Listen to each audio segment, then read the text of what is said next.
एक दिन मुझे मजबूरन गुफा वाले बाबा के पास जाना पड़ा क्योंकि लॉकडाउन में मेरे पति की नौकरी चली गई तो हमारे घर के हालात बहुत ही खराब हो चुके थे। मेरी सहेली ने बताया था कि गुफा वाले बाबा के पास माथा टेकने से हर समस्या का समाधान हो जाता है। फिर एक दिन मैं गुफा वाले बाबा जी के पास चली गई। वो बाबा पूजा के बहाने मुझे अपनी गुफा के अंदर ले गया। वहां पर मेरे और बाबा के अलावा कोई नहीं था। कुछ देर बाद बाबा ने गुफा का दरवाजा बंद कर दिया। गुफा के अंदर बहुत अंधेरा था। फिर एकदम से मेरी नजर बाबा के काले रंग के सांप के ऊपर गई। सांप को देखकर मैं घबरा गई और उसे बचने के लिए हाथ पांव चलाने लगी, लेकिन मैं अपने आप को बचा नहीं पाई। फिर बाबा ने भी मेरे अकेले होने का फायदा उठाया और मेरे साथ कुछ ऐसा हुआ कि दोस्तों, मेरा नाम रितिका है और मेरी उम्र 26 साल की है। मैं शादीशुदा औरत हूँ। मेरे परिवार में मेरे पति राहुल और मेरी 2 बेटियां हैं। हमारी अरेंज मैरिज हुई थी। हमारी शादी को 15 साल हो चुके हैं। इसी बीच हमारी 2 बेटियां हुई।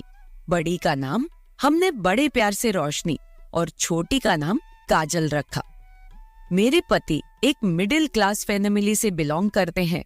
वो प्राइवेट कंपनी में नौकरी करते थे, मगर कंपनी में लॉकडाउन के दौरान उनकी नौकरी जाती रही। फिर हम पंजाब से दिल्ली शिफ्ट हो गए और काम की तलाश करने लगे। मेरे पति को कोई काम नहीं मिल रहा था। वो कई दफ्तरों में इंटरव्यू देने के लिए जाते रहते, पर फिर भी उन्हें नौकरी नहीं मिल पा रही थी। इसी कारण हमारे घर में आए दिन पैसे को लेकर लड़ाई झगड़े होने शुरू हो गए। अब घर तो पैसों से ही चलता है। आम आदमी की जरूरत कभी खत्म नहीं होती। लिमिटेड पैसा होने की वजह से हम बहुत ज्यादा टेंशन में रहने लगे थे। हम दोनों के बीच अब और भी झगड़े होने लगे थे। मैं बहुत परेशान हो चुकी थी। फिर एक दिन मैं अपनी सहेली को ये सारी बातें बताई तो उसने मुझे बताया कि कोई बाबा है जो गुफा वाला बाबा के नाम से मशहूर है। कहते हैं कि उसके पास जाने से हर कोई समस्या का समाधान हो जाता है। दूर दूर से लोग उसके पास माथा टेकने के लिए आते हैं। उस बाबा को लोगों ने काफी बड़ा दर्जा दिया हुआ है। कहते हैं कि वो बाबा मन की शक्ति प्रदान करता है और लोगों के दुख तकलीफ दूर करता है। मैंने अपने पति को यह सारी बात बताई। मेरे पति इन सब बातों में विश्वास नहीं करते थे। उन्होंने मुझसे कहा, तुझे अगर जानना है तो जाओ, मगर मुझे इन सब के लिए फोर्स मत करना। मैं पहले से ही बहुत परेशान हूँ। मैंने सोचा कि मैं अपने पति को बाबा के पास जाने के लिए ज्यादा फोर्स ना ही करूं तो अच्छा है। अगर उन्होंने मुझे भी जाने से मना कर दिया तो फिर मैंने सोचा कि मैं अकेली ही चली जाती हूँ। मैंने बाबा के पास जाने का विचार बना लिया क्योंकि मेरे पति ने मुझे जाने के लिए आज्ञा तो दे ही दी थी। हमारे घर के हालात बहुत बिगड़ चुके थे, इसलिए मैंने मजबूरन गुफा वाले बाबा के पास जाने की पूरी तैयारी कर ली। मैं ये सोच रही थी कि शायद उनके पास हमारी परेशानी का उपाय हो। अगले ही दिन में नहा के अच्छी सी साड़ी पहन के बाबा जी के आश्रम में चली गई। बाबा जी दिखने में 45 से 50 साल की उम्र के लग रहे थे। उनके आसपास भक्तजन बैठे थे। उनके दोनों बाजू में 2 लड़कियां करीब 25 की उम्र की सफेद साड़ी में खड़ी थी। बाबा जी भगवान और शक्ति की बातें कर रहे थे। सत्संग खत्म होने के बाद सब लोग एक एक करके बाबा जी से मिलने जाने लगे। जब मैं उनके पास पहुंची तो वो मुस्कुराए और मुझे आशीर्वाद दिया और कहने लगे, पुत्री, तुम्हारे माथे की लकीर देख के लगता है कि तुम घोर कष्ट से गुजर रही हो। बताओ क्या कष्ट है? बाबा जी तेरा कष्ट दूर कर देंगे, कल्याण हो जाएगा। बाद में बाबा जी और लोगों को मिलने लगे और मुझे इंतजार करने को कहा। मैं साइड में बैठकर इंतजार कर रही थी। सबके जाने के बाद बाबा जी ने मुझे बुलावा भेजा तो मैं उनके पास गई। बाबा जी के साथ उनकी 2 सेविका भी थी जिन्होंने सफेद साड़ी पहन रखी थी। एक शिष्य भी था जिसने धोती पहनी थी। बाबा जी ने मुझे अपने सामने बैठाया और पूजा करने लगे। उनकी सेविका पीछे दिया लेके खड़ी थी। बाबा जी की आंखें बंद थी और वो अपने होंठ हिलाते जा रहे थे, जैसे कि मन में कुछ मंत्र का जाप कर रहे हो। फिर बाबा जी ने आंखें खोली और मुझे गंभीरता से देख के कहा, जिसका डर था वही हुआ पुत्री। तुम्हारी जन्म पत्रिका में दोष है, जिसकी वजह से तुम्हारे परिवार के विकास में बाधा आ रही है। इसके लिए तुझे पूजा करवानी होगी, इसका उपचार करना पड़ेगा। बाबा जी की बात सुन के मैं थोड़ा घबरा गई। मैंने बाबा जी से कहा, बाबा जी मैं बहुत ही मुश्किलों से गुजर रही हूँ, आप कोई भी पूजा कोई भी उपाय बताइए, मैं कोई भी पूजा करवाने के लिए तैयार हूँ। पूजा में जितना खर्चा आएगा आप मुझे बता दीजिए, हम लोग बहुत ही परेशान हैं, इसलिए मैं आपके पास आई हूँ। फिर बाबा जी ने कहा, कल तुम नहा के नए वस्त्र पहन के बिना सिंदूर लगाए और बिना मंगलसूत्र पहने आश्रम में आ जाना, हम कल से पूजा शुरू कर देंगे। ध्यान रहे किसी को भी इस पूजा के बारे में मत बताना, वरना विघ्न पड़ जाएगा। और घर में भी किसी को कुछ भी नहीं बताना कि मैं कहाँ पर जा रही हूँ। शायद मैं बता देती कि मैं कहाँ जा रही हूँ तो अच्छा होता, लेकिन बाबा जी ने कहा था कि पूजा में विघ्न पड़ेगा, इसलिए मैंने किसी को भी नहीं बताया। फिर मैं वहां से निकल के अपने घर आ गई। पूरी रात मैं सो नहीं पा रही थी। मैं ये सोच रही थी कि मेरी कुंडली में दोष है, मेरी वजह से पूरे घर पर मुसीबत आई है और अब मैं ही इसे सुधारूंगी भी। अगली सुबह में अपने पति को नाश्ता करा के अपने बच्चों को स्कूल छोड़ने के बाद वापस घर आई। मेरे पति भी नाश्ता करके ऑफिस के लिए निकल चुके थे। मैंने घर का सारा काम खत्म किया और फिर नहाने चली गई। मैं अच्छे से नहा के एक पीले रंग की साड़ी में तैयार हुई और फिर बिना सिंदूर लगाए और बिना मंगलसूत्र के बाबा जी के आश्रम चली गई। आज आश्रम में कोई नहीं था। मैं यह देखकर घबरा गई कि आज आश्रम बिल्कुल खाली क्यों है। मुझे अकेले वहां पर डर लगने लगा। मैंने एक शिष्य से पूछा कि आज आश्रम खाली क्यों है, तो उस शिष्य ने मुझे बताया कि गुरुजी के शिष्यों ने सबको कॉल करके बता दिया था कि आज आश्रम में कोई अनोखी पूजा है, जिसके कारण बाबा जी आज किसी से नहीं मिलेंगे। मैं वहां पहुंची तो बाबा जी की सेविकाओं ने बताया कि बाबा जी गुफा के अंदर है और वो तुम्हारा ही इंतजार कर रहे हैं। वो मुझे बोल रही थी, तुम बहुत ही भाग्यशाली हो जो तुम्हें बाबा जी के पास गुफा के अंदर जाने का मौका मिला है, क्योंकि बाबा जी गुफा के अंदर हर किसी को नहीं बुलाते। फिर उन्होंने मुझे गुफा के अंदर जाने का रास्ता दिखाया। वो मुझे गुफा के अंदर कमरे में लेके गई। वहां अंदर एक बेड था और उस बेड के सामने वाली जगह में बाबा जी ने एक यज्ञ का वेदी खड़ा किया था। मैंने सोचा कि यही बाबा जी यज्ञ भी करते होंगे और फिर रात में सोते होंगे। मेरी सोच को रोकते हुए उनकी एक शिष्या बोली, तुम बिल्कुल सही जगह आई हो, बाबा जी तुम्हारी हर इच्छा पूरी कर देंगे, उनके पास बहुत बड़ी शक्ति है। तुम बाबा जी के साथ यही बैठो, हम लोग बाहर जाते हैं। तुमने किसी को बताया तो नहीं कि तुम यहाँ आई हो? मैंने नामे सिर हिलाया। बाबा जी ने मुझे बैठने के लिए कहा। मैं और बाबा जी वही फर्श पे बैठ गए। बाबा जी मंत्र बोलकर अग्नि में घी डाल रहे थे। वो मंत्रों का उच्चारण करते जा रहे थे। फिर एक सेविका बाहर से दूध का ग्लास लेके अंदर आई। बाबा ने थोड़ा दूध अग्नि में डाला और बाकी दूध को हाथ में पकड़ के कुछ मंत्र बोला और फिर वो दूध मुझे पीने को कहा।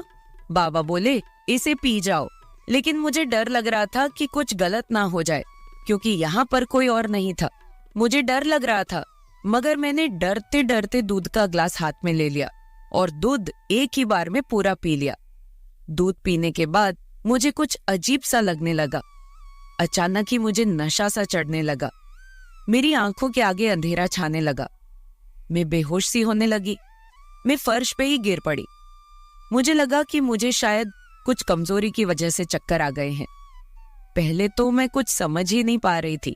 कुछ देर बाद मुझे थोड़ा सा होश आया तो मुझे पता चलने लगा कि मेरे साथ क्या क्या हो रहा है, पर मैं उसका विरोध नहीं कर पा रही थी क्योंकि मैं पूरी तरह होश में नहीं थी।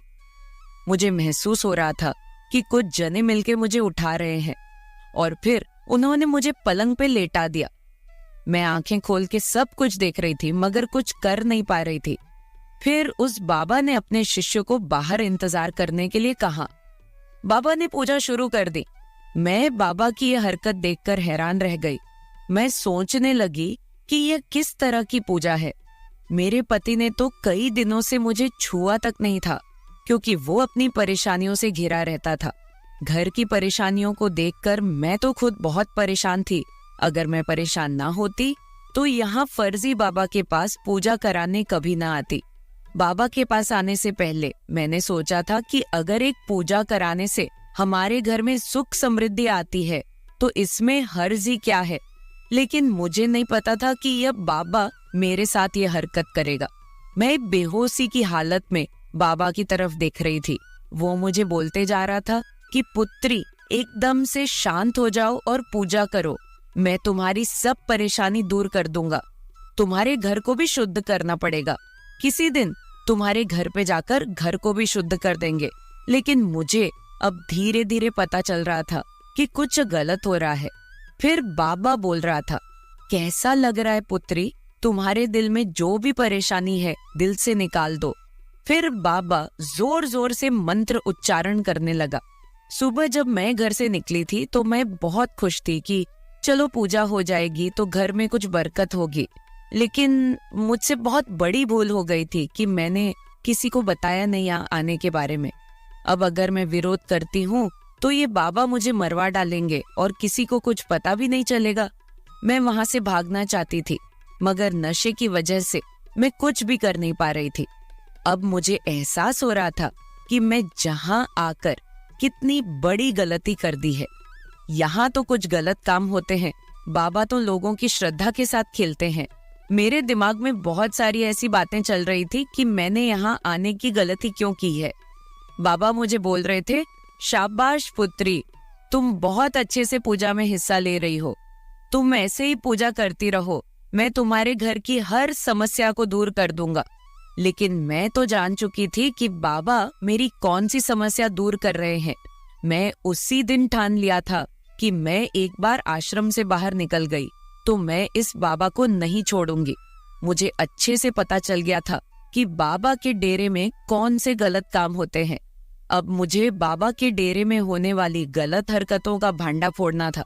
अगर मैंने ऐसा नहीं किया तो ना जाने ये बाबा कितनी और औरतों के शरीर के साथ खेलेगा और पता नहीं कितने और घरों को तबाह करेगा। फिर करीब 2 घंटे के बाद मुझे अच्छे से होश आ गया था।